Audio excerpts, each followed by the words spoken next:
গাছকে শক্তিশালী করতে, গাছে প্রচুর পরিমাণে ফুল ফল পেতে ফেলে দেওয়া কিচেন ওয়েস্ট থেকে আমরা তৈরি করতে পারি এই শক্তিশালী জৈব সার।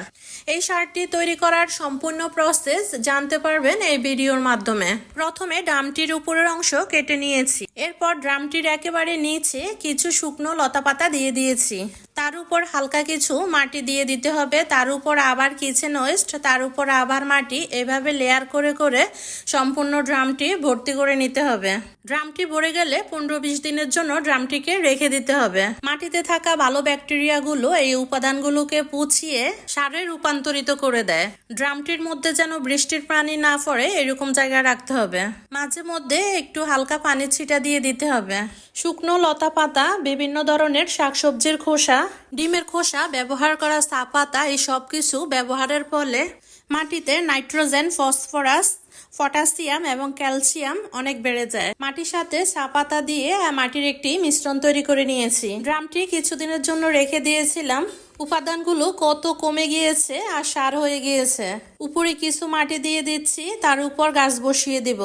ক্যারেটে থাকায় লেবু গাছটি এখন আমি ড্রামে রিপোর্ট করে দেব।